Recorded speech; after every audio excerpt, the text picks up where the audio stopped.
won't you come follow me? I'll take time to notice all that I see. And after I've come so far, you know where I'll be. I'll fly away, fly away, fly away, fly away home. I'll fly away, fly away, fly away, fly away home.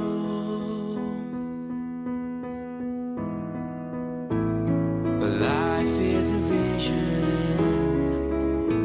that's how it should be. The world is a canvas, and the choices are free. At the end of the journey, where all is complete, they'll all wonder where I've gone, but you know where I'll be. I'll fly away, fly away, fly away, fly away home. I'll fly away, fly away, fly away, fly away home.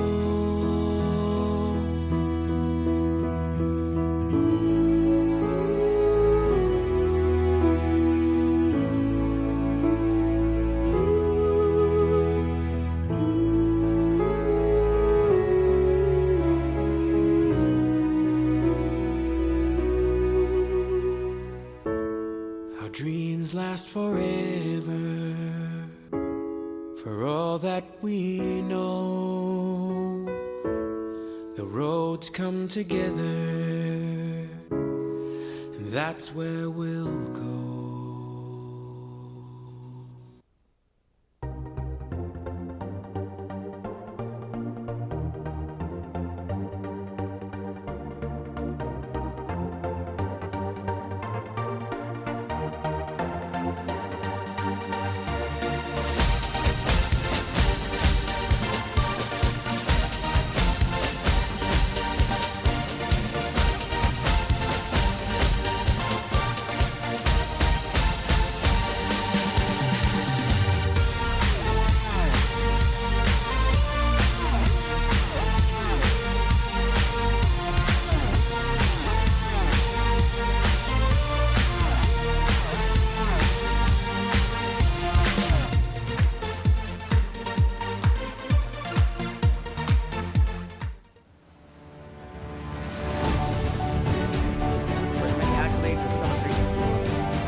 Buenas and Feliz Pascua, my Carnesians and Marianas. I'm Troy Torres. Welcome to our studios here in Tumon, Guam. It is Sunday, January 5th, 2020. It is, according to the church celebration that we had earlier today, today is the Epiphany of our Lord, or the celebration of Three Kings, I think, even though it's supposed to be January 6th. So this is our last time really to say Merry Christmas to everyone. So Merry Christmas to all, and to the subjects of today's newscast. Well, Merry Christmas to you too. You're going to need it after we're done discussing all of the news that there is to be discussed. The reason that we're having a daytime show is because there's just so much more news that is going to be written today, and so many more subjects that needs to be discussed for tonight. So we need to dispense with all the things that we weren't able to get to last night because we didn't have a live because I was lazy and went to sleep. That's the real reason. But before we get into those stories, we wanted to bring you a it is an 8-minute piece by Ken Leon Guerrero, who has been sort of a pioneer in the fight for justice and against corruption in Guam. He has an opinion that he placed into a video on his YouTube page. Ken Leon Guerrero is the channel, and it's regarding FestPAC spending in Guam. And when we're done with this video, we're going to go into our stories. One of them is about tax refunds, and the rest of them are about what's happening in the Commonwealth of the Northern Mariana Islands. And I have a special message about, well, to all of you who have been on the fringes, have been marginalized, to my fellow druggies. Yes, I am a druggie in recovery, though. I haven't done drugs in a very, very long time. But that doesn't mean that I've forgotten where I came from, or forgotten the mistakes I've made, the fun I've had, the people I've let down. Oh, wait, hold on. I just had to. I just had to.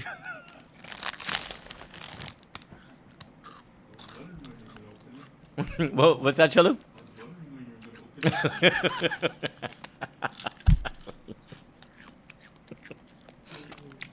This is apparently $1.19 at Best Buy or Walmart or wherever in Boise, Idaho.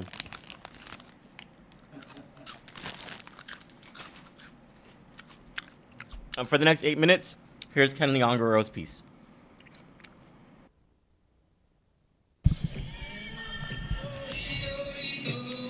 This is FestPAC. Do you feel safer? How about now? Does this make you feel safer? No, that does make me feel safer, Does actually. this make you feel safer? Dr. Kelly Marsh has been pushing very hard for Guam's participation in FestPAC. Viva Rapa Nui. And I think the time has come for us to deal with a harsh reality. That reality is government of Guam no longer has the kind of money where it can do everything for everybody. We have to be smarter about where we use our limited resources. And this is not a good use of limited resources. What we should be doing is taking the $350,000 and purchasing drug-sniffing dogs.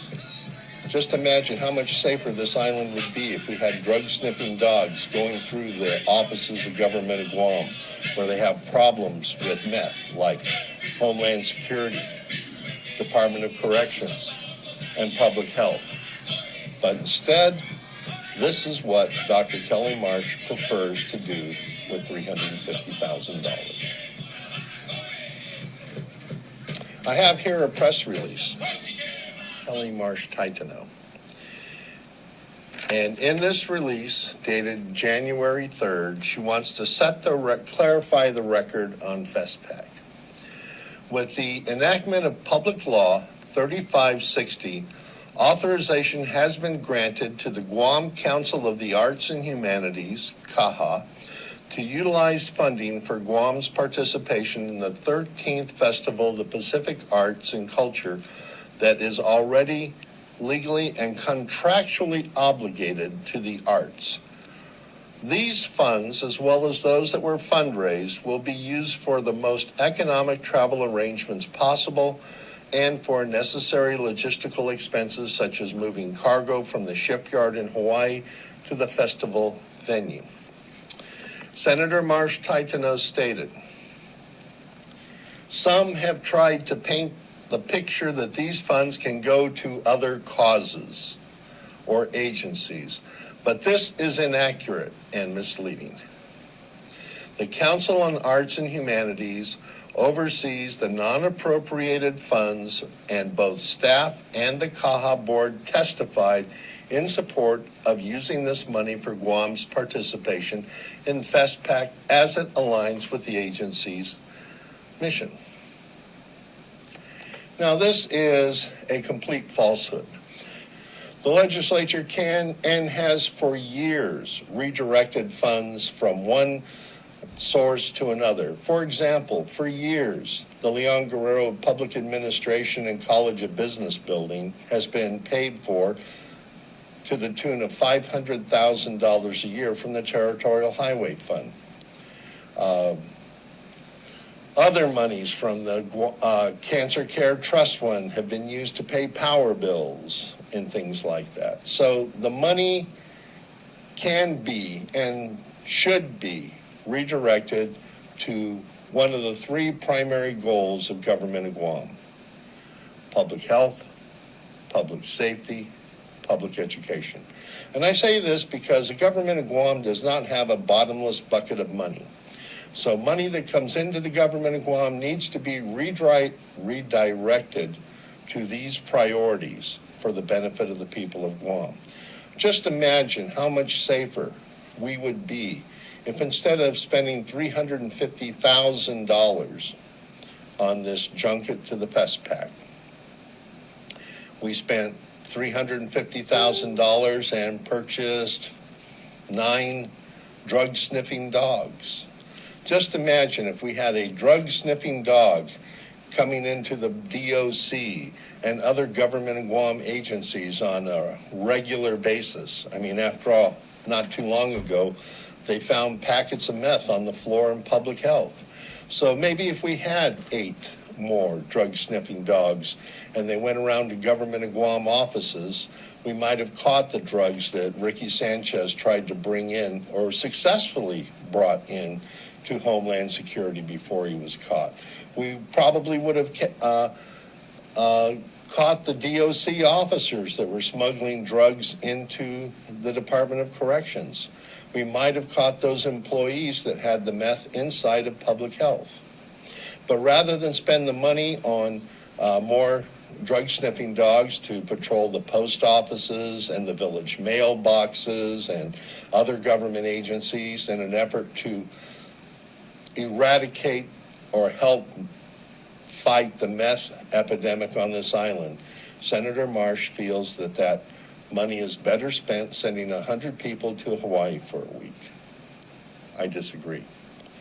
If we don't buy the drug-sniffing dogs, we could use the money to buy medicines for the emergency room, because the emergency room is quite often out of vital medications needed to treat patients.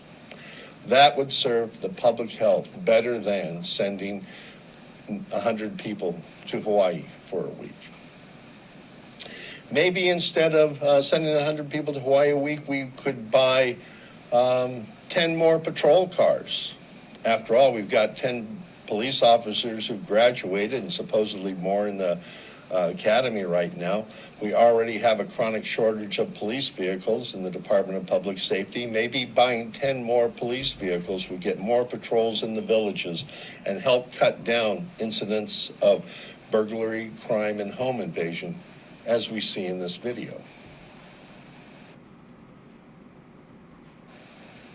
That's a video from January 3rd, taken in Chalampago. This is so funny. And posted on the internet. And I hope we catch these people.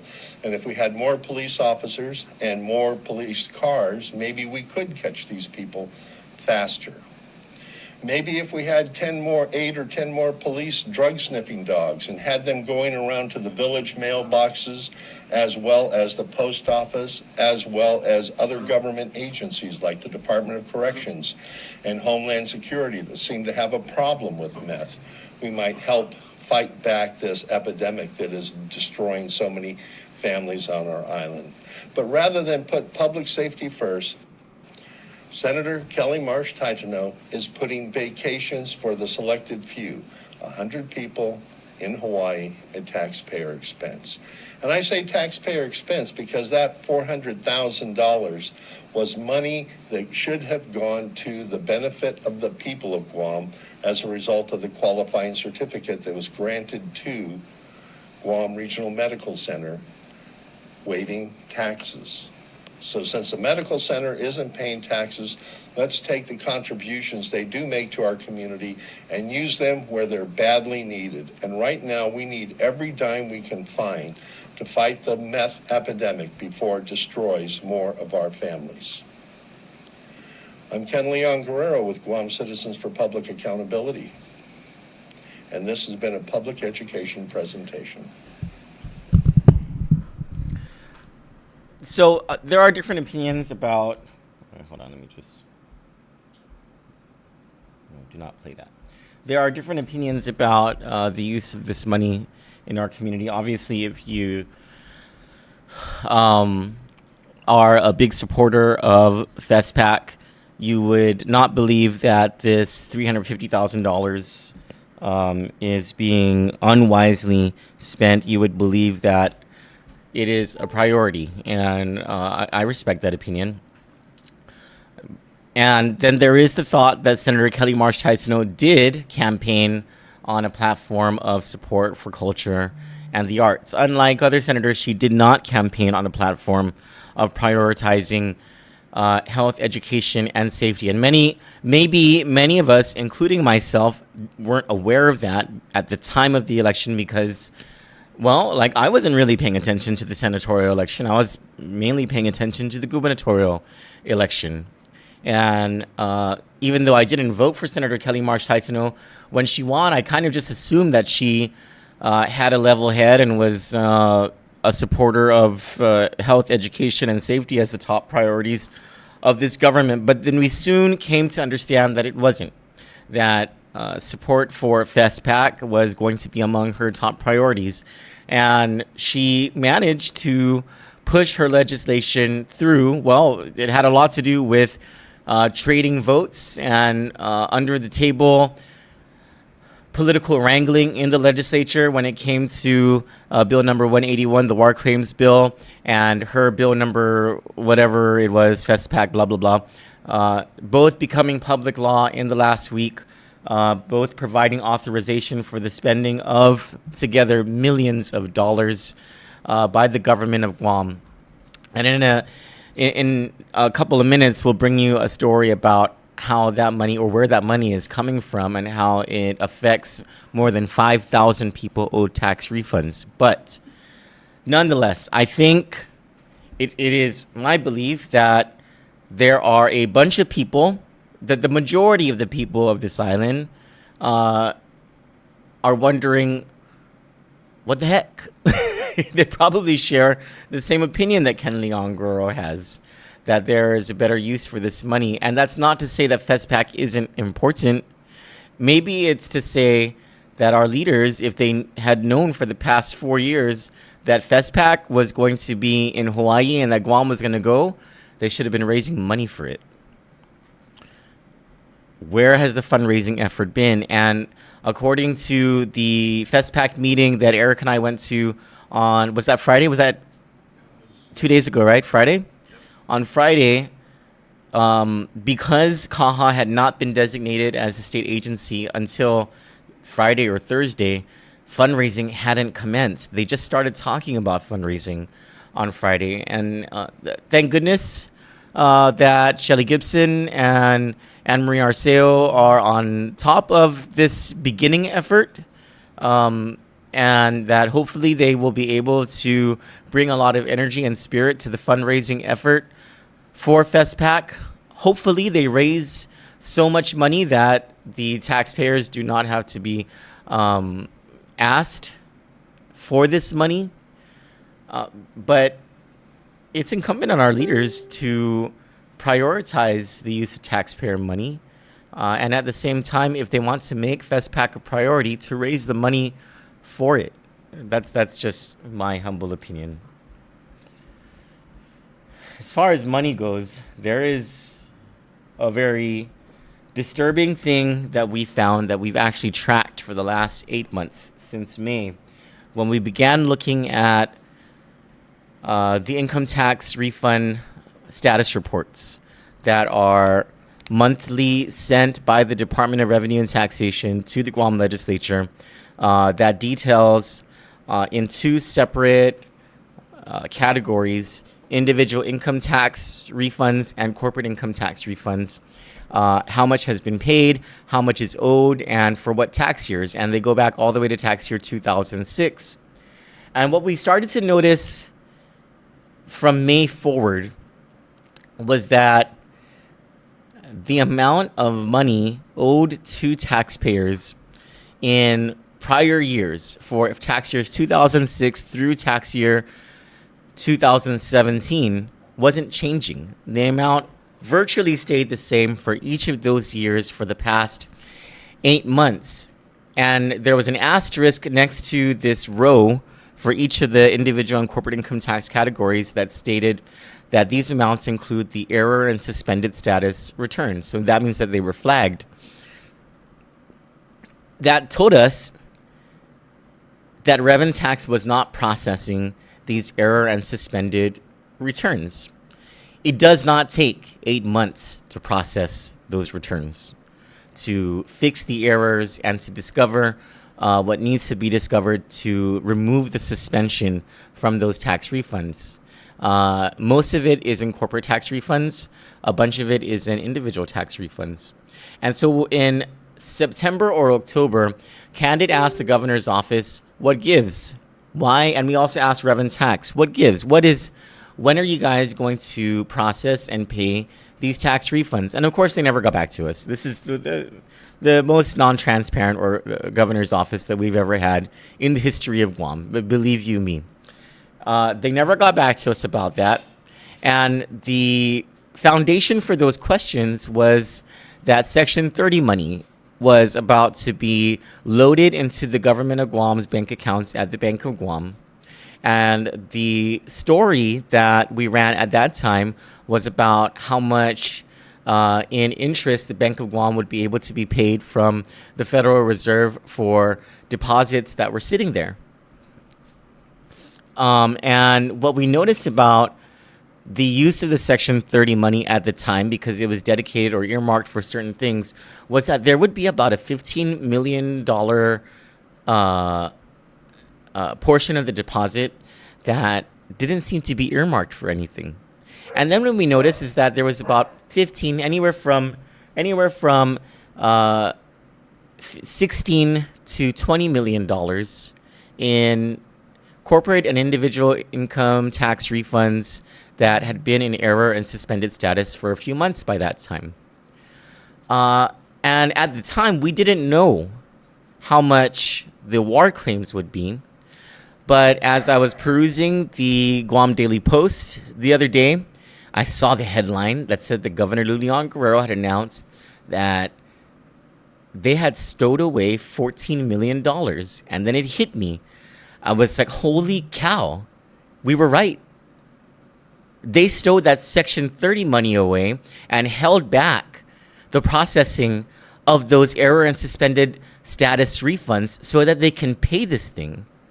And it makes perfect sense because there is no $14 million pot of money that has just all of a sudden appeared out of nowhere. The monthly cash reports from the Department of Administration are showing no anomalies that would suggest that the governor was able to just save up $14 million over the past few months. That money is Section 30 money.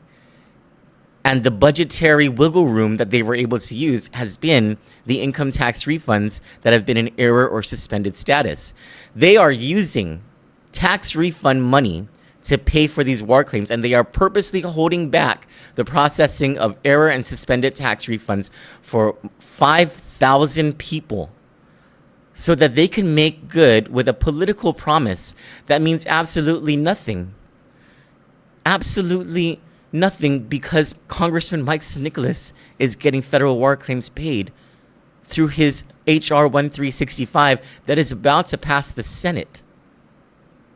All this was a political tap dance, and the losers in this entire thing are 5,000 people still owed their income tax refunds. The story that we have on our website, hold on, let me just bring it up.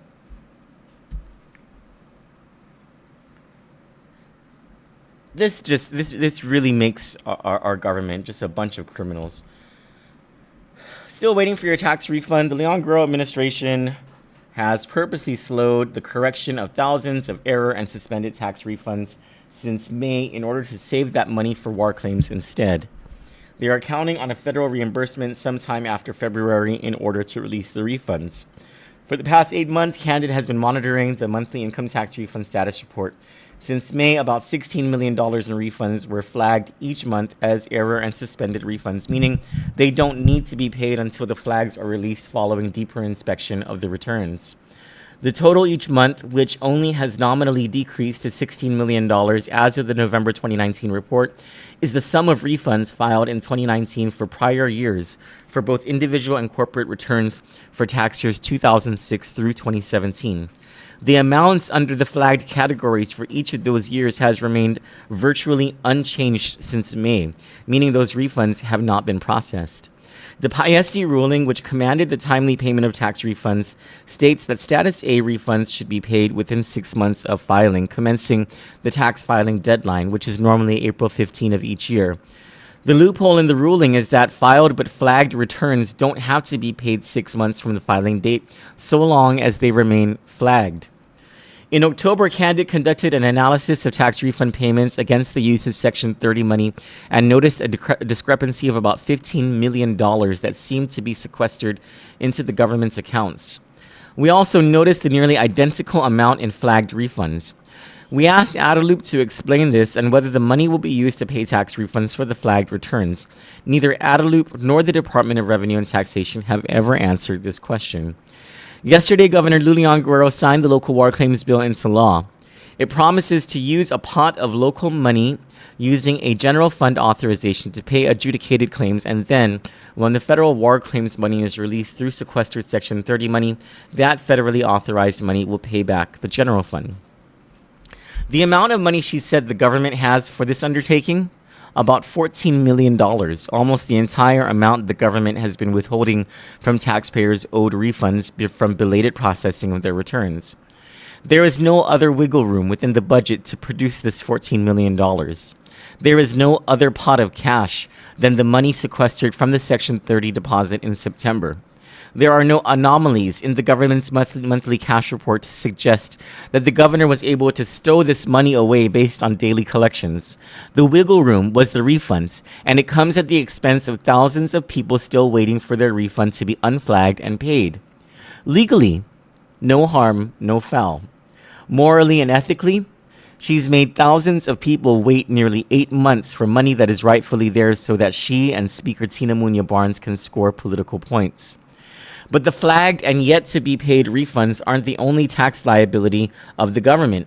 As of the latest income tax refund status report that was run on December 2, 2019, there are 2,177 people who filed a 2018 tax refund and waiting on the government to pay them some $7.45 million. In total, 5,761 people who filed for individual tax refunds for tax years 2006 through the present are owed $12.12 million in refunds and interest. And 2,103 corporate income tax filers are owed a total of $16.61 million in refunds and interest as well. That is $28.73 million in tax refunds the government owes to the people it took the money from. And the new tax year already is here. What's worse, there still are 2,852 individual tax returns filed in 2019 that still haven't even been processed, and 73 corporate income tax returns in the processing waiting bin as well. Despite all this money owed to people who overpaid their taxes, Ms. Leon Guerrero and Ms. Muñoz Barnes decided to hold that money back for war claims, hoping the federal war claims money will solve this deplorable fiscal scheme by February. Numbers don't lie, but politicians do. Let me go first to your comments. Let's see.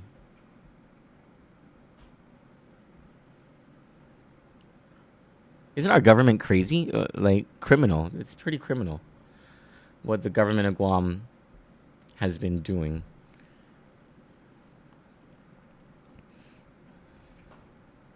Happy Three Kings, Joe and Viana Joseph. Isn't our government crazy? Sorry. Criminal. That's my own voice. Let's see. Buenas, Claire Castro, Hafade, Angel Hokug, and Francis Dunca. Mark again, thank you. Hi, Eric Akwai. Hi, Greg and Tracy Valenzuela Tebet. Hi, Sabine. Hi, Kinney. And Lynn. Aloha, they say, from Hawaii. Hi, Family and Issa J. Rivera. Claire Castro says, awesome candid reporting, keeping us simple folks up to date with all the walking criminals of Guam and the CNMI. Yeah, they wear suits. You too, Ken Paulino. Have a safe and blessed day. Hi, Luisa Rages, Carl Blas, Charlene. It says, it never fails. This tribute to Asher makes me tear. Fly high, Asher, with the angels. And Fly High NCSC, Bernadette's mom, whose sending off ceremony was held a couple of hours ago. Bernadette, we love you very much, and we're so sorry you're going through this. Hafaday Jun St. Nicholas, who says, Hafaday from Tinian. Thank you. Eileen Silosa says, beautiful and blessed Sunday. Lord God, we claim healing, strength, and deliverance over all our families and friends who've lost their loved ones. Rest in peace. Condolences to all our families and friends. In Jesus' mighty name, amen. Amen. Joe Borja says, Hafaday from San Diego. Hafaday, Joe. Dr. Wittenbach Santos says, hi there, friends. Sabine says, oh boy. Hi, Jason Sanchez. Carl Blas is loving the Cheetos. Me too. They're the flaming hot Cheetos too. Sabine's laughing her butt off. Joey Rakin says, Hafaday from Kansas City, Kansas. Hafaday. Jason Sanchez, why are you making me hungry? Lance Titano says, that's good with sour cream. Man, I think we only have cream cheese, not sour cream. We don't have sour cream, right, Chelo? No. Yeah, we're definitely gonna try it. Greg and Tracy Valenzuela Tebet said, hell yeah, Cheetos. Try some lime juice in your hot Cheetos. It's yum, says Charlene. You guys need to send this advice to Governor Ralph Torres because he likes Cheetos. Mark Elgin asks, are you going to seek reimbursement for those Cheetos? George Delgado says, ew, T-Dog, you so dirty. Hi, Miss Q Kanata. Mark Elgin says, we could not go to FestPAC this year and start fundraising for next year. Is it every year or is it every 4 years? It's every 4 years, right? It's not too late to fundraise. They really can raise fund. It is not impossible to raise $350,000 quickly. Ask Governor Lou Leon Guerrero. She's very good at raising funds for her own campaign. I'm sure she could be good at raising funds for FestPAC since it is a priority of hers. Miss Q Kanata says, pure stupidity of leaders. Lance Titano says, should have used a truck. For what? For the Saki. Oh, for the Sakis. What last name was that was on the back of that car? It says Tovis. Man, I thought it said Taurus. I was like, there are too many Tauruses in the news already for criminal acts. I really hope that didn't say Taurus. So it said Tovis on the back of that car? Was the license plate visible? I didn't really look at the video. Not from that version. At first, when I watched that video of the guy, the Saki, putting the generator, was that generator or water blaster? The water blaster in the front seat of the car. My first thought was, where's the guy going to sit? And then my second thought was, I really hope they roll the windows down if they get that thing in there, because that's probably a gas, right? And they can pass out while they're driving. They can die, actually, from the fumes. But I don't think they thought about that. And then I thought, what is this thing in like fast motion or something? Because that guy was moving pretty freaking fast. Did you see that? And like he was carrying that thing. And I was like, that's ice, Chalu. That guy is on. But when he goes down, his back's gonna hurt. His back's gonna hurt? He probably... With his back, not his knees. He probably screwed up an L5 or something in his back trying to do all of that. And then he was taking things out of the back seat, and I was thinking, your fingerprints are all over that, Chalu. And his fingerprints are now all over that water blaster. And of course, my final thought about that video is, and I will keep repeating this, because as a former drug user who had to pay top dollar for ice, just like last year or something, it was like, what, $300 a gram? And then, not too long ago, it was $500 a gram. Now it is $50 a gram, Chelus. $50. If you have to steal for ice, you are a super loser. Super loser. Let me just tell you, Chelu, if you have to steal to get your fix at $50 a gram, there is something really wrong with you. You may as well you go apply for disability because there is something wrong with you. You can get, all you have to do is cut the grass at someone's house for $50 for like what, 1.5 hours, 2 hours maybe. And if you're on 30 minutes, Chelo, 30 minutes, you get $50, go to the dealer, buy your gram of ice, and you didn't hurt anybody. But you're going to steal someone's water blaster at $50 a gram? Your dealer must be ripping you off. Look at Mark Logan's comment. What's Mark Logan saying? Those Sakis even took the Swiffer. I didn't even see that. Really? Like it was hanging on the back of Oh my gosh. Ton Mendiola says, are illegal dumping problem all around the island? Yes. I think someone's here because the dogs are barking. And then, Thomas Chrysostomo says, Hoffaday from Florida. Hoffaday. Ken Leongro says, if FestPAC was important, those wanting to attend, they should have been having fundraisers the month after FestPAC 2016 instead of begging for taxpayers, most of whom would not be going to Hawaii for funding. You know, someone brought something up. Someone said, someone was asking whether Hawaii came to Guam for FestPAC. And I actually don't remember. I was in the governor's office at the time, but I was one of the ones excused from FestPAC planning. And so I wasn't paying any attention at all. I went to like 2 FestPAC things. Hold on, okay? Hold on, because the dogs are going crazy. Yumiko! Yumiko! Yumiko! Come here. Yumiko! Hold on. Come here. Yumiko! Come here. Up. Up. Okay, you need to shut up because we're on the show. Hey, stop cramping my style. Stop. Sorry, my dogs. Is that Norma Jean? Yeah, that's Norma. Yeah? Thank you, Norma. All right. Nice. European chocolate cookies limited edition.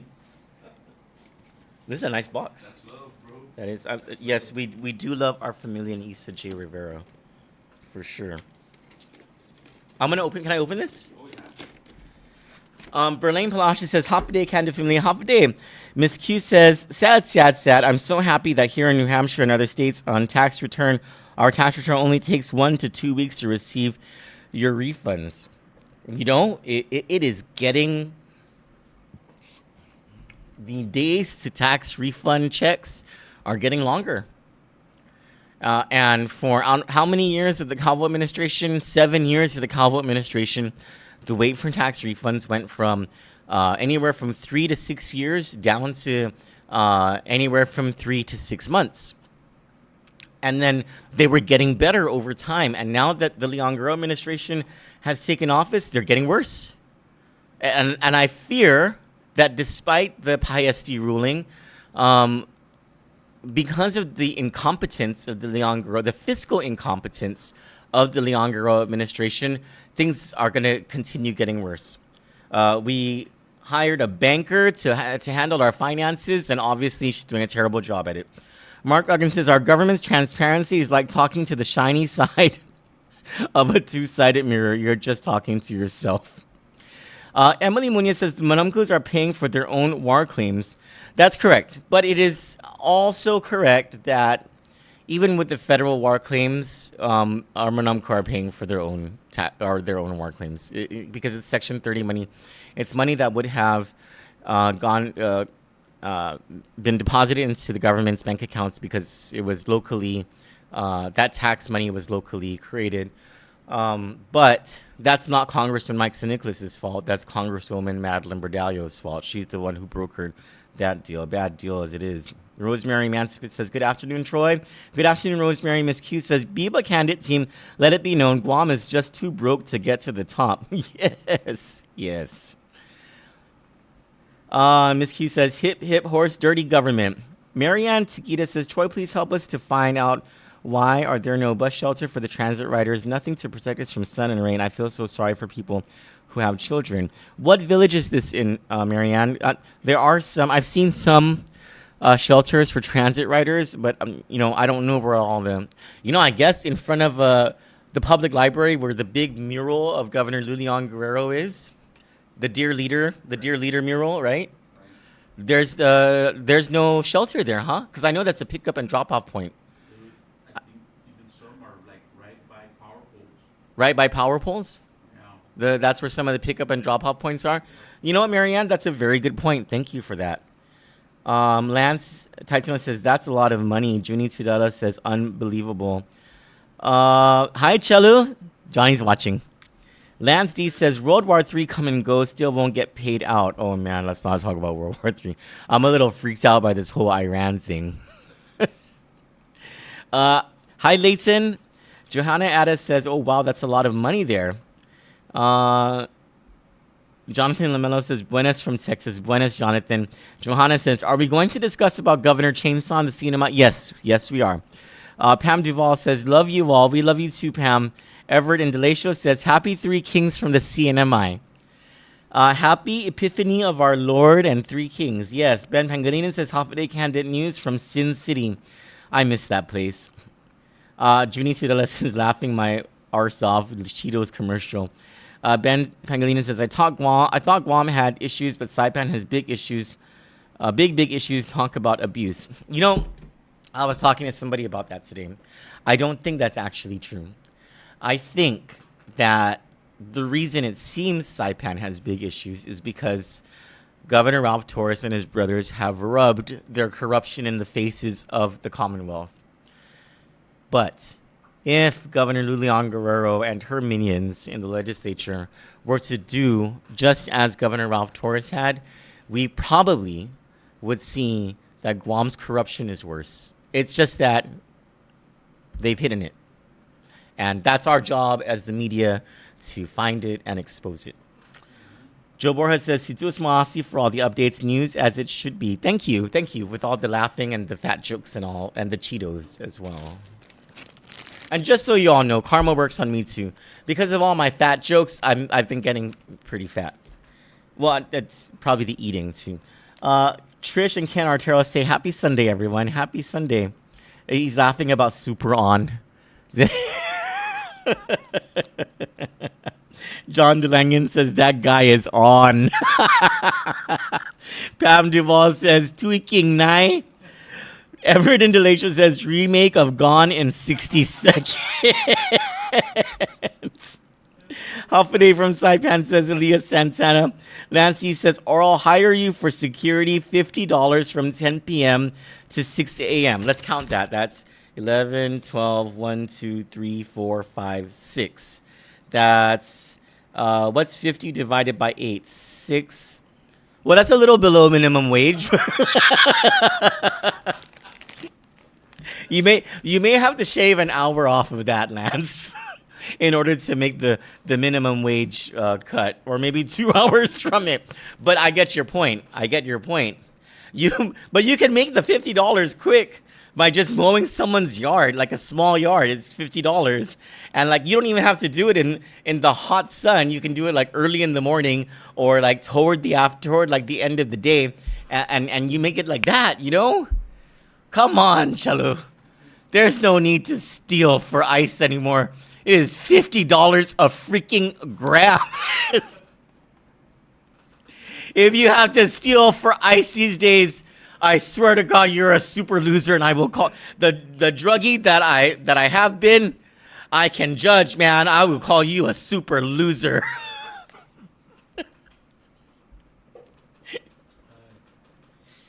And oh my God, why did you have to put the big tow vest sticker in the back of your car? And where did you think you were gonna sit, on top of the water blaster? He was gonna pick him up later. Or he can't even sit on the trunk because the trunk was kind of coming up, right? He was going to sit down on the thing so the trunk cover wouldn't pop up with all that stuff, including apparently the Swiffer that was in there. And what were you gonna do about the stuff that you threw out of the car that your fingerprints are on? Come on, Chalu. Come on. Not super on. Come on. Think about it first. Jesus, Mary and Joseph, Jesus Maria Jose. Come on. All right, all right. I do want to talk about. I want to speak specifically to those of you who have been on this journey with us. And don't worry, I won't say your names. I won't say your names, but those of you who have or are going through drug addiction, those of you whose families maybe make fun of you, don't talk to you, have kicked you out, people who are shamed for the life choices that you make. Maybe you're divorced, maybe they'll call you a slut, or you're just basically an outcast from the rest of society. And Kandit has attracted a lot of that. And I would venture to think it's because we're kind of like that. We have our stories, we have our past, you know. But it is you who have this story of the outcast, who has been judged many, many, many times. You're always judged. Maybe you're not even judged, but because you've been judged so much in the past, you feel like you're judged all the time, even in your present. As I've looked through comments on Kandit, I've noticed a lot of you have commented, have participated in the political discussion. I've been involved in politics for a long time on Guam, and believe me when I say that I have never ever seen so many outcast people, so many people who belong to the drug underworld, who have never been involved in the past. I've never seen so many now involved and now giving their opinions about who I consider to be the real criminals of our society, and that is corrupt politicians and corrupt police officers. And I just want you guys to think about this clearly, because there's an election coming up. In, I think, August or September would be the primary, and November will be the general election in Guam and in the CNMI. And for as much as you've been an outcast, or maybe you believe that you are not worth your soul in this society, that you don't see yourself as a citizen or someone who contributes, you should understand that there are more of us than there are of the political class. When Johnny and I talk about the 99 rising, what we're talking about is the 99% of this island who are oftentimes downtrodden, kicked around, thought of to have opinions and behaviors that either don't matter or are not worth their time. Maybe they look down on us. Maybe they view us as not worth it. They view us as bad people. And I'm talking about that 1% of society, the political class, the corporate elite as well. Can you imagine, because I've noticed that there are thousands of you. No kidding. I'm not even exaggerating. For as many years as I've been involved in politics, I'm actually quite surprised myself at the number of you who have come out of your shells to voice your opinions. Can you imagine if you registered to vote and you voted this election? How much of a difference that will be made in such a positive way for not just for yourselves, but for your children and their children.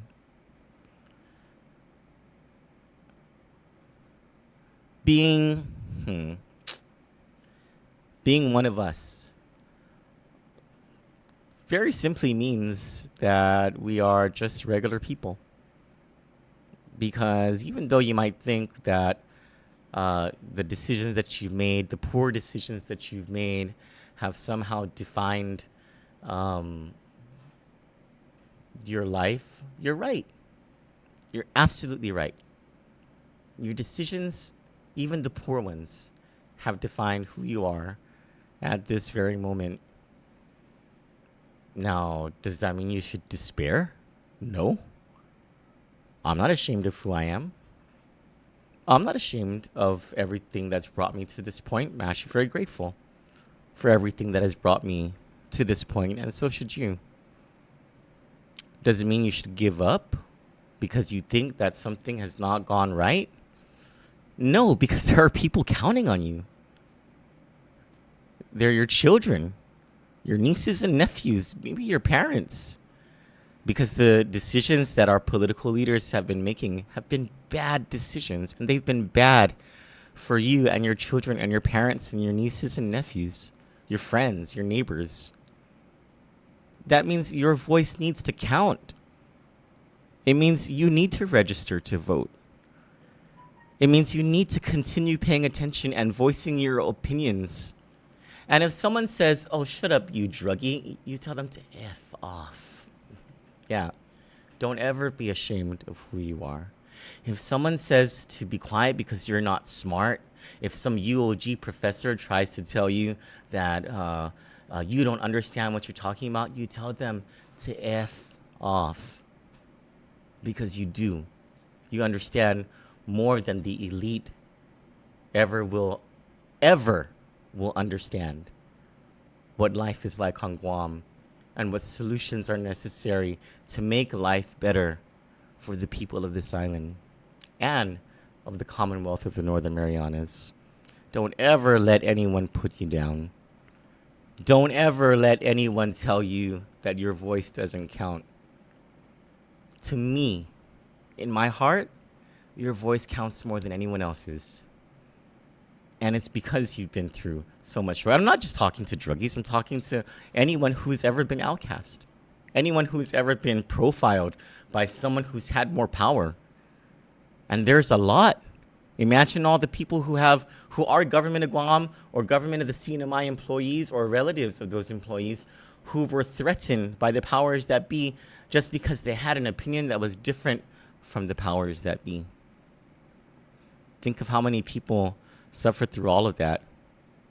The real criminals, my friends, are the ones who we talk about in these stories, the ones who we expose for their corruption. They've done way more to damage our islands than any druggie, any thief, any violent person. The corrupt prey on us all, and they rob your children of their futures. This is the time for all of us to band together and to support each other. And if one of us goes astray and we start behaving a little differently, to just, a little gentle smackdown and a reminder that, hey, we have to focus here. We have a job to fulfill for the future. And so let's get on with it. Moving on to our stories from the Commonwealth of the Northern Mariana Islands.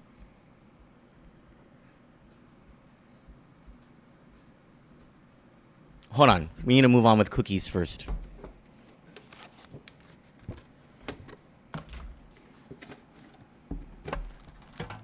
Oh, look at this. That's chocolate on the cookies.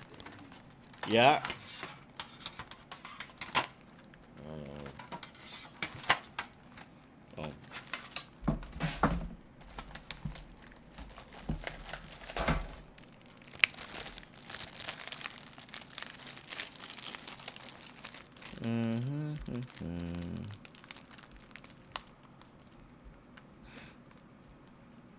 We did the story about Republicans refusing to disclose the receipts, right? That was 2 days ago? Yep. Yeah, we did do that one. Now here's an update. So in our previous newscast, we brought you the story about how 11 Republican members of the Commonwealth House of Representatives have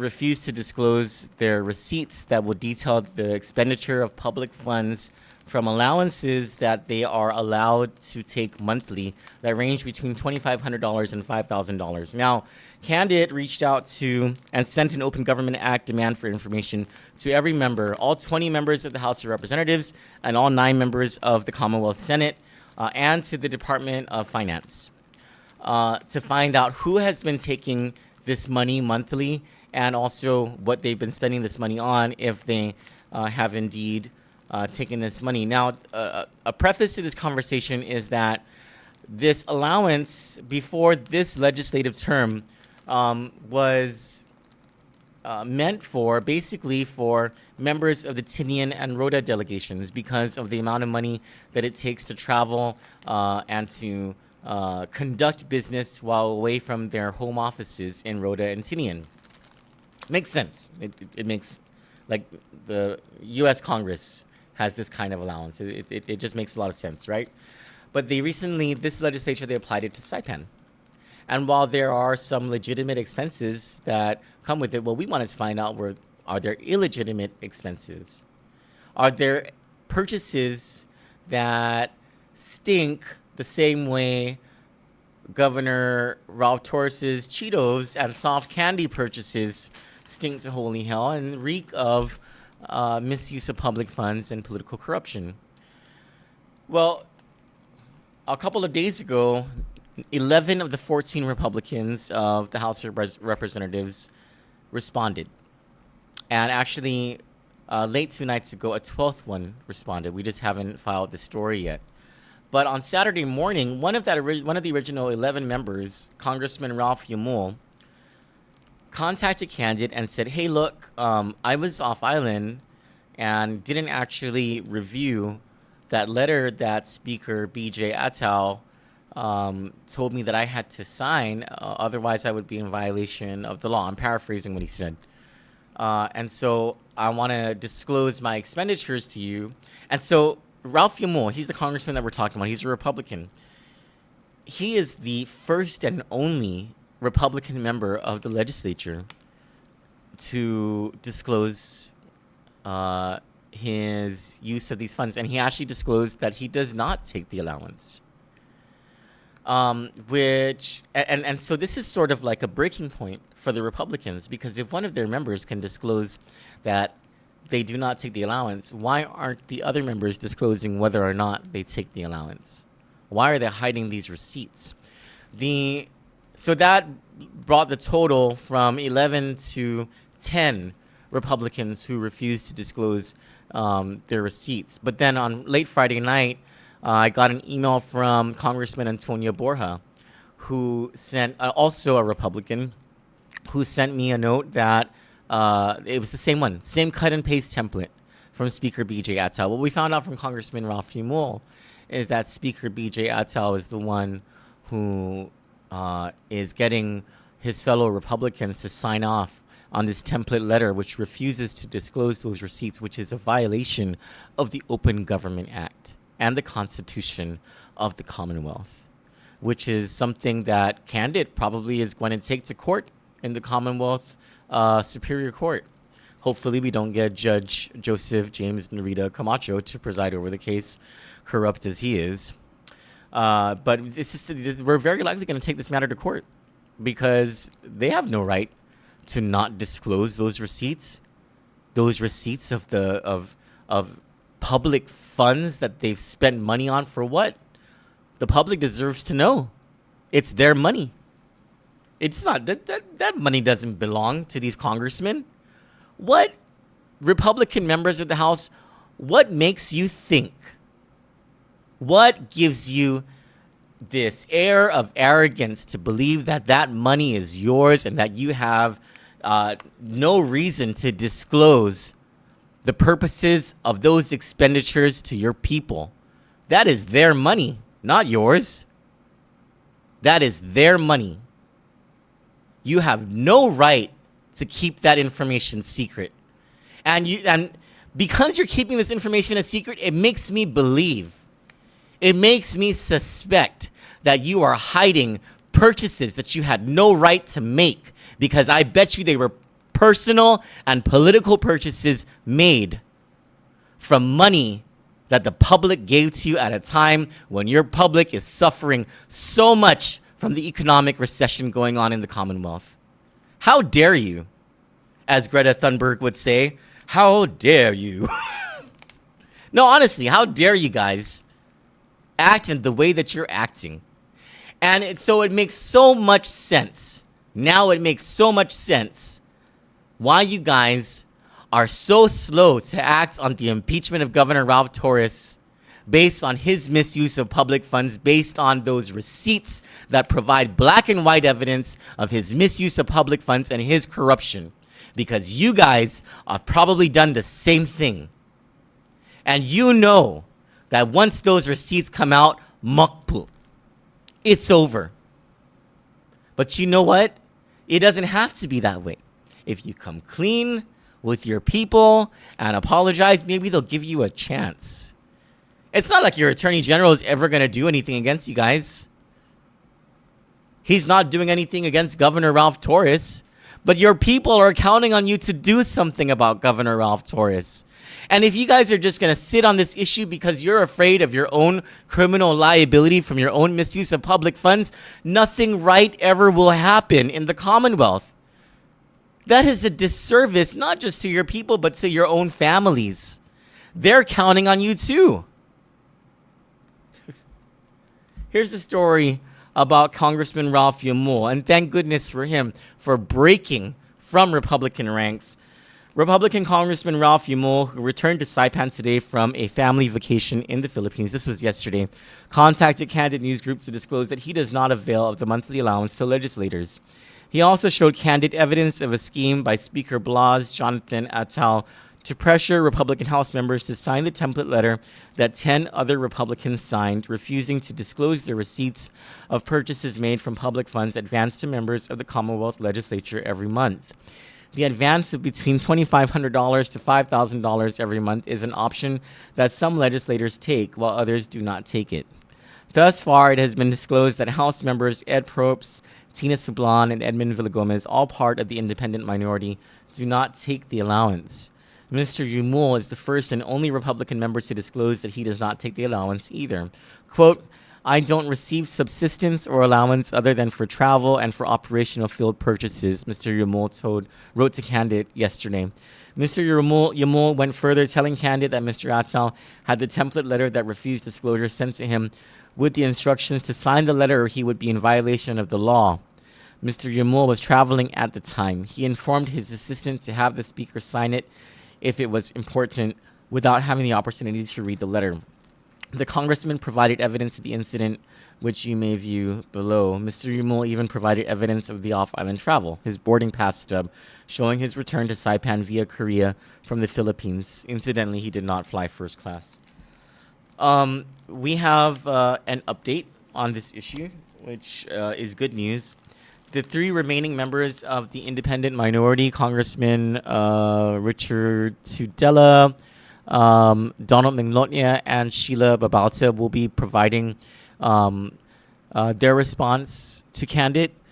We also got a note from Senator Paul Manglotnya, who is the only member of the Senate to reach out to Kandit about this, asking if he can have until January 8th to make his disclosures. And of course, we responded and said, yes, thank you, Senator, for responding. So the independents, they're willing to disclose their stuff. What are the Republicans minus Congressman Ralph Yamul hiding? And I got some good news. Some very good news. Kandit has it on good authority that the remaining two Republicans in the House of Representatives, hold on, CNMI, leg.gov.mp. Let me just make sure I'm getting their names right. The remaining two members of the CNMI House of Representatives Republican majority who have not yet responded to Kandit, Congressman Joseph, known as Lee Pan Guerrero, and Congressman Marco Peter also have broken ranks from the Republicans, and they refuse to sign that anti-disclosure letter from Speaker Blas Jonathan Attal, and that's the reason that we have not heard from them.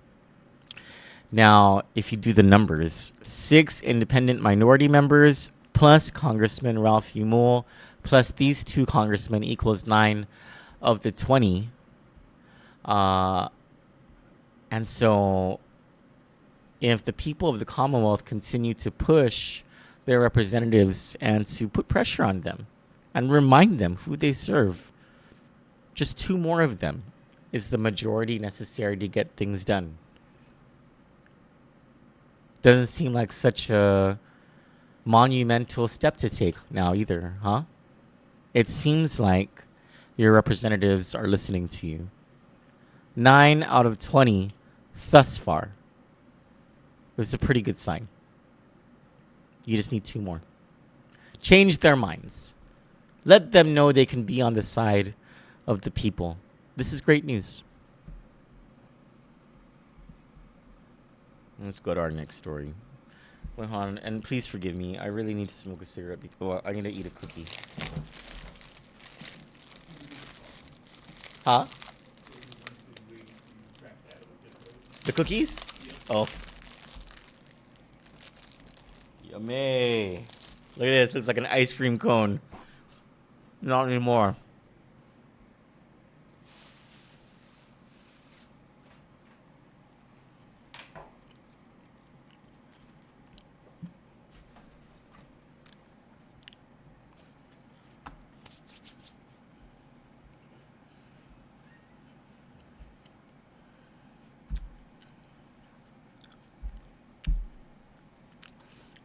Nancy Anya, who is a member of our team. You want to know something about Nancy? She used to do a lot of drugs herself. She doesn't anymore. I recently found something out about her.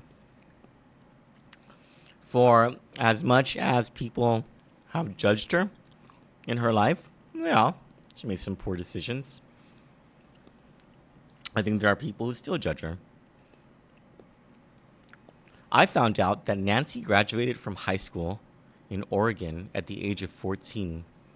That's how smart that chick is. I had no idea. I mean, she seems smart. I didn't know she was like genius level smart. You graduated at the age of 14. You got some pretty good smarts going on for you. And so, well, for an example,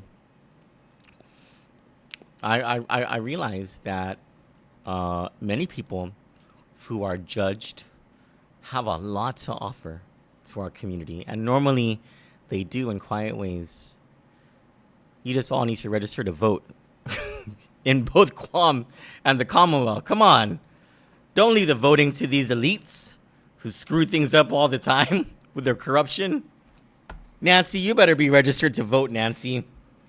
And she wrote this editorial, which I just love because she uses one of my favorite songs, my favorite party songs ever, by Miley Cyrus, We Can't Stop. It's a song that she wrote back in 2013 when she was boasting about her party life.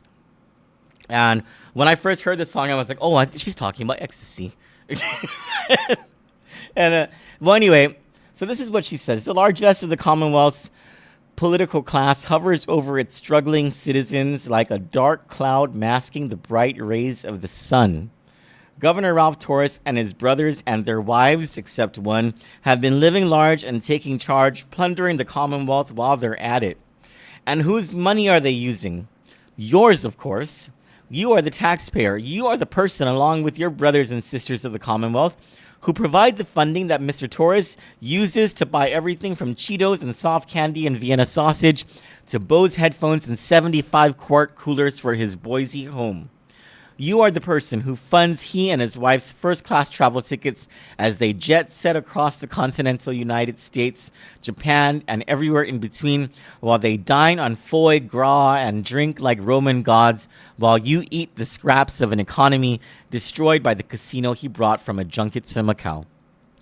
The Commonwealth Legislature has been reticent to hold Mr. Torres accountable for his actions, first refusing to accept evidence of his corruption, then forced by public demand, taking action, but dragging its feet. The question is why? Kandit News Group on December 26 requested from every member of the Commonwealth Legislature, both the House and the Senate, the receipts of their expenditures of public money from the monthly $2,500 to $5,000 they are allowed to take and personal checks cut to them by the Department of Finance. 3 members of the independent minority, Edmund Villagomez, Tina Sablan, and Ed Probst, and now Congressman Ralph Yumul from the Republican majority, responded and disclosed that they do not avail of the monthly allowance. At the time of the writing of this, no member of the Senate has responded, but now we understand. Now we know that Senator Paul Manglotnia from the independent minority in the Senate has responded. 11 of the 14 members of the Republican majority, including its Speaker, Vice Speaker, Floor Leader, and Ways and Means Chairman, refused to disclose their receipts. What are they hiding? The recent disclosures of reimbursement memos and corresponding receipts that led to about $100,000 in payments to Mr. Torres for personal purchases paid by the Commonwealth has led to a convincing public outcry and call for his removal from office. Will the citizens of the Commonwealth find the same plunder of their government by these 11 members of the House Republican House majority? Is this why they are so hesitant to move forward with an investigation into the governor? Do they know their day of reckoning is upon them if they reveal their purchases on the public dime? Quarterly reports to Speaker Blah's Jonathan Natsal already show that several members of the Republican majority use public funds on questionable car leases, supposed supply costs rounded to the nearest whole number, and a generous amount in donations. Who were these donations to? Were the donations made on behalf of the people of the Commonwealth, or were they made to the political and personal benefit of the congressman who made them? What about their travel costs? Mr. Torres' first-class travel is the subject of much-deserved scrutiny, though Attorney General Edward Manabusan hasn't done jack about the illegal purchases, and neither has the legislature. What are they waiting for? Maybe they're not waiting at all. Maybe they're stalling for this whole nightmare to blow over, and it's very likely that it has nothing to do with Mr. Torres' crimes and everything to do with their own. This scrutiny into the Commonwealth Legislature hit the pause button on the party. Take it from me. When you're having too much fun and get with the wrong crowd, sometimes you cross the line. Like when you're on government travel to Guam and you catch your husband having an affair with his very special assistant. And you decide that the law is beneath you and you ram your car rental into his while his girlfriend is in the car with him.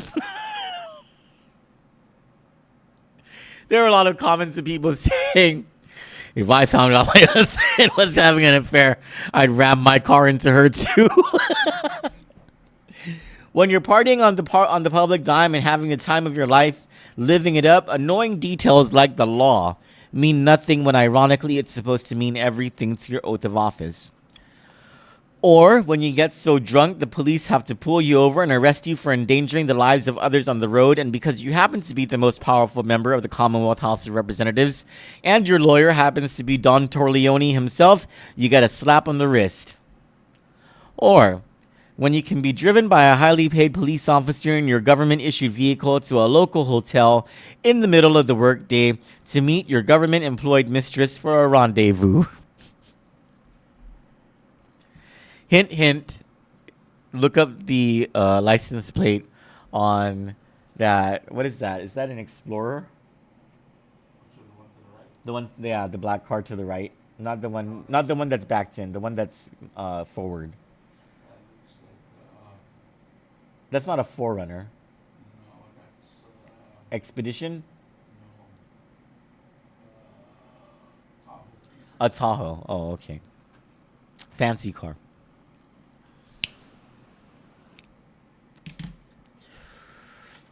Or when you're a judge on the take and you like the headlines, so you hand out sentences beyond your authority to drug users while letting monsters who rape children off the hook because they're politically connected. You know what the difference is between a drug user and a corrupt public official? A drug user who doesn't steal or get violent actually does nothing to hurt anyone but themselves. A corrupt public official hurts the entire Commonwealth, steals from all of its people, and fans the flames of violence. And if you think about it, they act that way sober. That criminal mindset is innate to them. So who's the real criminal? There's no difference, though, between a rapist and a corrupt politician. They're both monsters. They both will never change. In the wake of the public discovery of Mr. Torres' shopping sprees, his sister-in-law, Rowena Torres, took to social media to wave his corruption for the world to see. Look at that. Look at those Cheetos. She's waving their corruption in your face. They're singing from Miley Cyrus's Party Pre refrain. La da dee da dee, we like to party, dancing with Molly, doing whatever we want. This is our house. These are our rules, and we can't. And laughing in all our faces with the arrogance of someone who believes there is nothing we can do about it. In her 2013 party hit, We Can't Stop, Miley Cyrus sings about her party life with drugs and her friends, boasting, "We can't stop, and we won't stop. We run things, things don't run we." Unlike the life she lived, where the only person Miss Cyrus was hurting was herself with her ecstasy use. The CNMI political class who have been running things can't possibly sing the end of the refrain. Don't take nothing from nobody. Yeah, yeah. They took, and they're on the take. It's been one big party of criminals posing as highly respected members of society. But with the refusal to disclose these receipts, one thing is perfectly clear. They don't want you to see what they spent your money on. They know what comes after that. The music is off. The red cups are scattered on the floor. The light is on. The cockroaches have fled. The party is over. And we're the party poopers, aren't we? Right? We're the ones who, ironically, stopped the party. Hey, we can be good people. I freaking love these comments. I love you guys. They're some of the look at these comments. Oh my goodness, I freaking love. I love reading the comments. Actually, let's read the comments on Facebook now. Lance Dyson says chat activity. Everett and Delatio says that's the dagger to their heart if they turn in their receipts. Game over. Let me see.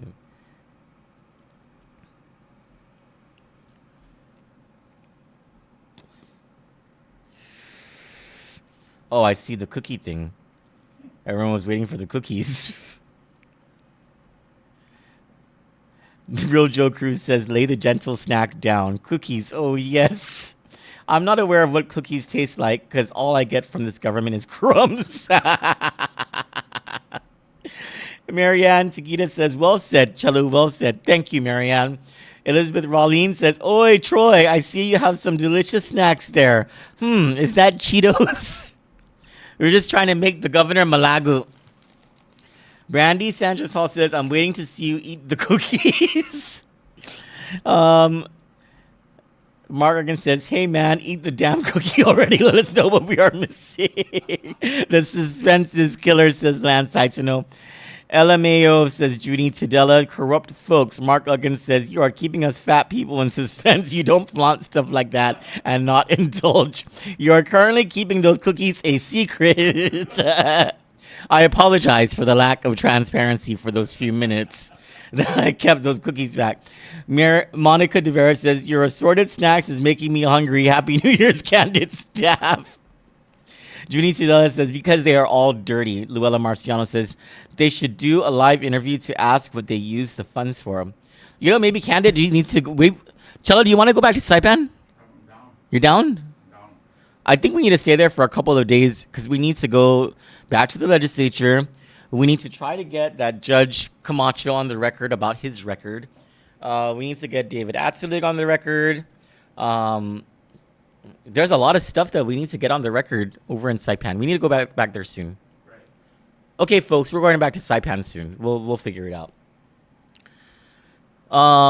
Vincent Pangilinan says all the GOP lawmakers need to be replaced this coming November, period. Elizabeth Rawlings says, you tell them, Troy Torres, they should be ashamed of themselves from top to bottom, besides a few and we now know who are still loyal to our people. Aaliyah Santana says to Vincent's comment about replacing the Republicans, she says, for sure. Brandy Hall says, eat the cookie, please.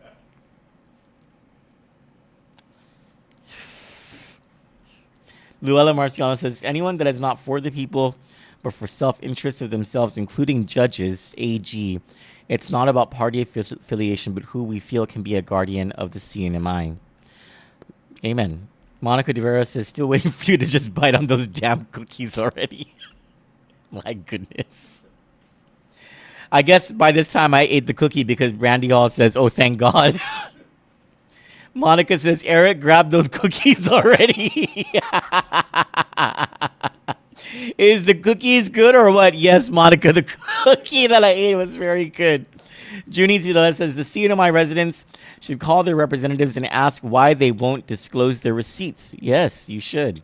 We need to put pressure on them. They are not employed by Atsal. They are voted in by the people. Kileche. I'm going to use that from now on. That's going to be a hashtag. Kileche. Brandy Hall says, eat one more cookie. Gladly.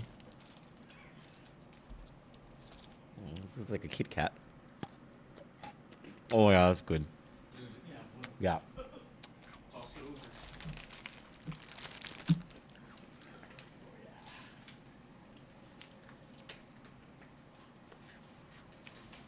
Oh, good stuff.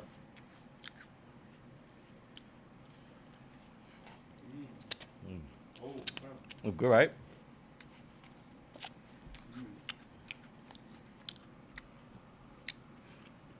And Leon Girl says, without candid news, corruption and mistreatment will continue in the hands of the powerful politicians, and the powerless, innocent people will continue to be stepped on and have no voice. Candid is a blessing to the innocents. Thank you, Anne. I think the real blessing will be when the innocents, the outcasts, those who are always judged for their decisions, register to vote and go and vote this election. I think that's what the blessing will be, honestly. Change them out. Get rid of them. Who cares about them? They never cared about you. Chelu says they can hold back all they want. Just know we are coming. God keeps giving us ways to show their dirty deeds. Amen, Chelu. Amen. Pam Duval says, just think of all the shiz we don't know about yet. That's right, Pam.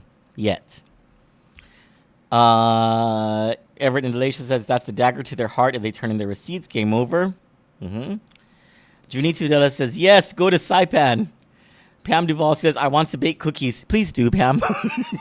Please drop them over. CC Renee says, what? Why are you smoking? I thought you stopped smoking. Okay, I did for 6 days. And then that was a failure. I failed. All right, so let's go to our next story.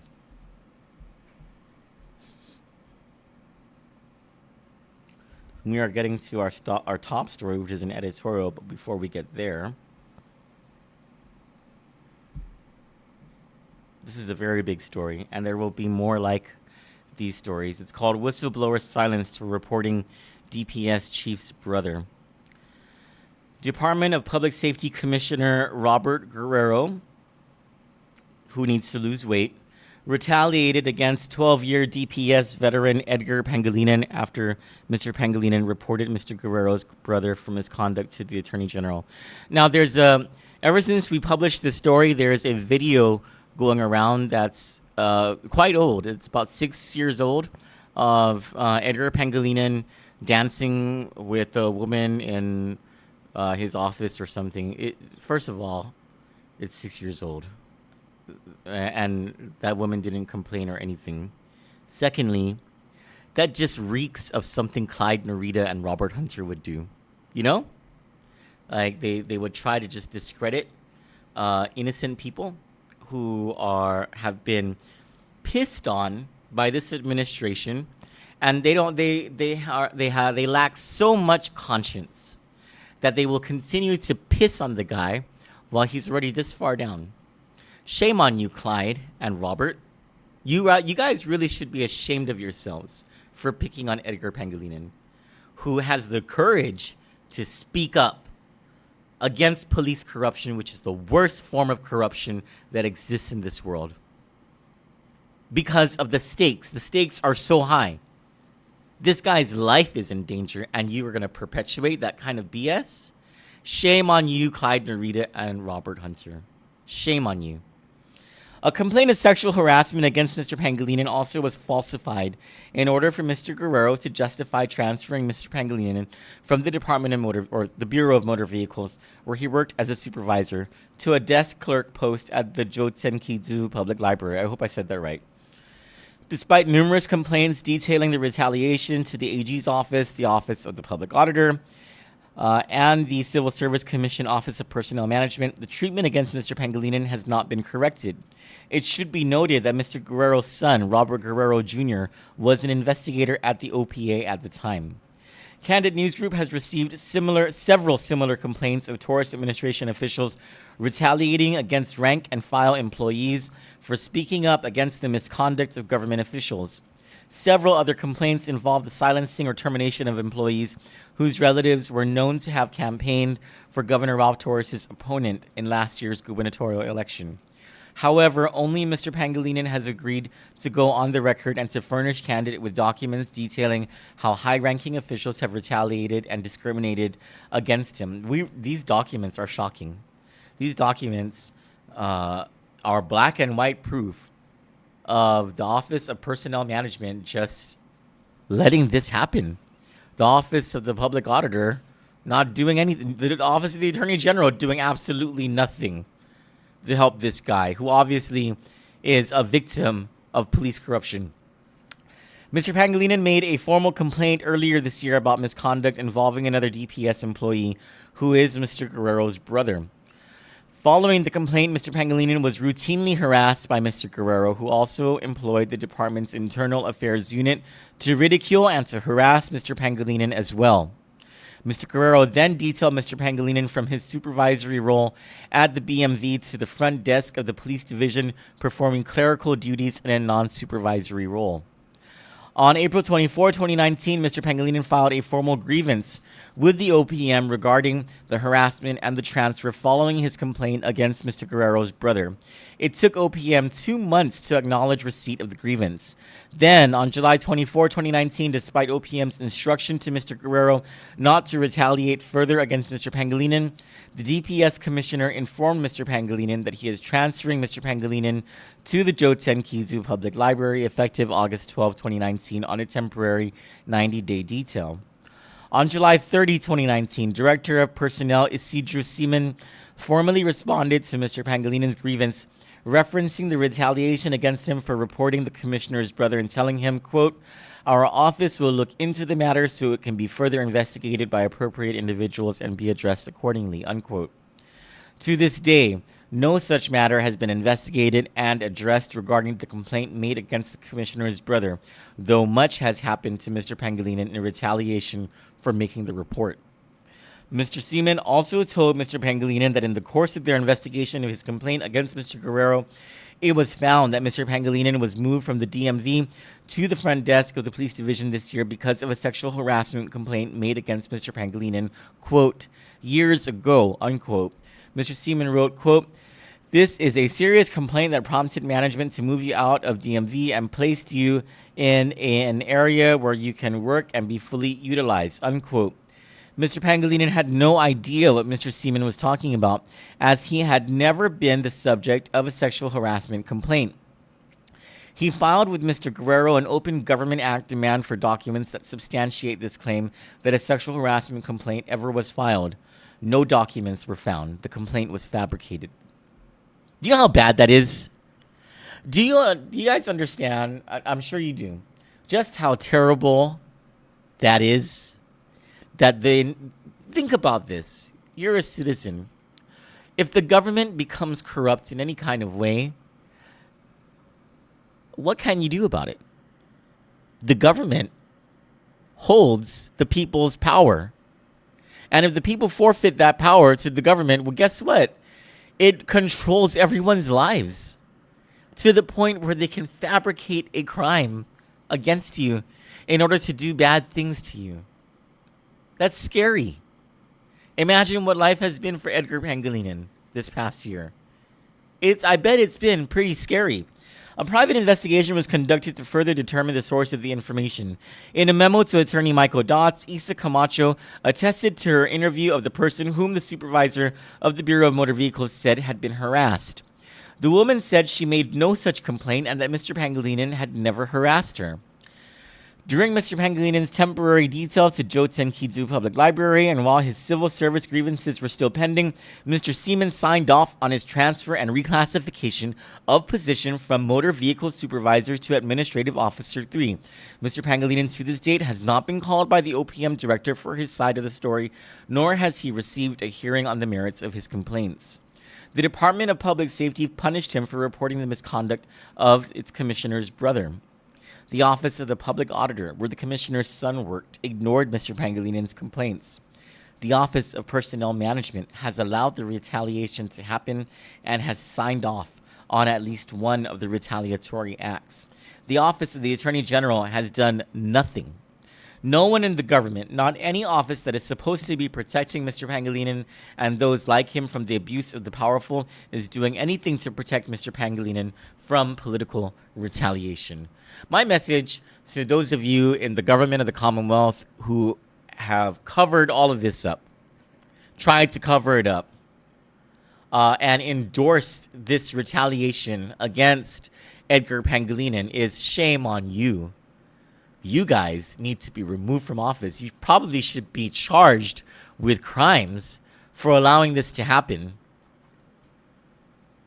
And do you people not have souls and consciences? Do you not have problems sleeping at night because of what you've done in this case? This is terrible. For a few bucks, you're willing to let this happen? You're willing to let a guy go through this? You're willing to let Robert Guerrero get away with doing this to this guy? And everyone else in the Internal Affairs Division who was ridiculing and harassing Edgar Pangilinan. My question is, how many others have you guys stepped on? How many others have you stepped on after conspiring with each other to step on these people just because Ralph Torres doesn't like them? Or Robert Guerrero, or Mark Rubaliman, or Robert Hunter, or Clyde Narita?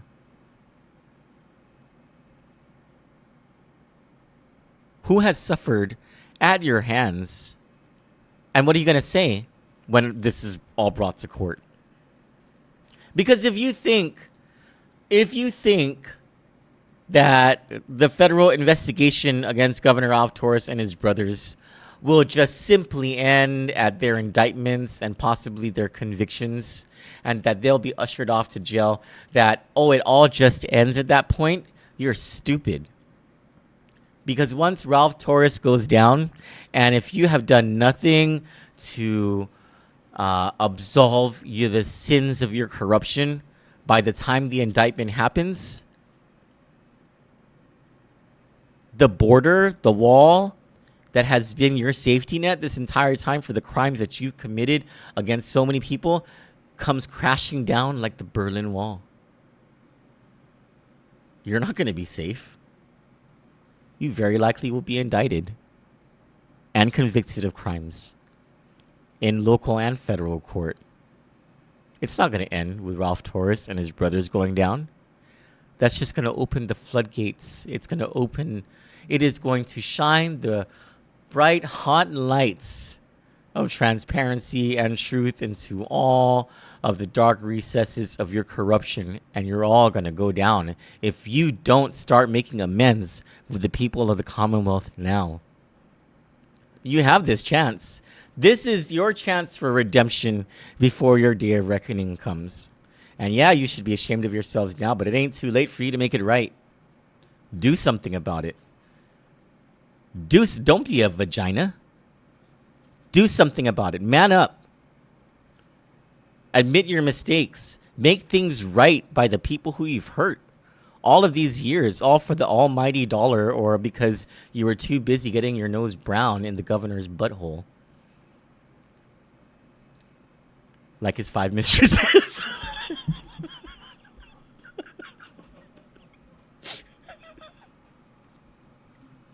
Let's see what the comments are. Oh my goodness. Lance Heisman says they only cared for the vote. CC Renee says, I love you, brother. I love you too. Pam says, I failed too. Man, Pam, we'll coordinate it next time. We'll coordinate it, sister. Donna Marie says, Happy New Year, Troy. Thank you, Donna. Happy New Year to you too. And Merry Christmas. Luella Marciano says, I don't get that. How can they transfer a person who is accused of sexual harassment, be transferred to a facility or department where we have women, teens, and children? Crazy. It's because it doesn't make any sense, Luella. That's why. Johnny says, sounds like a lawsuit. Certainly does. It certainly does, Chelu. Aaliyah Santana says to Luella, stupidity, nai. Vincent Pangilinan says to Johnny about the lawsuit, yes. Junie Tudela says, wow, I would sue him, Kilechi.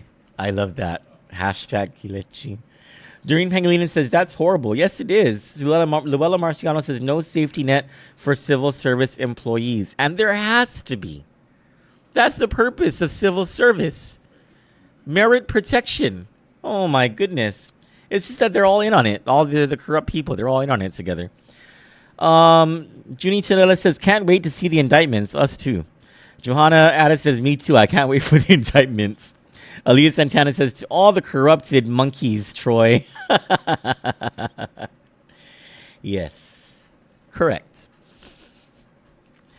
We're going to save the final editorial for tonight's news because we have other stories that will lead into, that will kind of lead into that editorial. But it's a very strong, I have very strong, it was my editorial. And it includes an editorial piece written by Congresswoman Tina Sablon 2 years ago. And it was published in the Marianas Variety, and it's about Judge Joseph James Narita Camacho. And it got my blood boiling when I read it. And I read everything that was... He is the devil. And it is my humble opinion that that man needs to be impeached and removed from office even before Governor Ralph Torres is.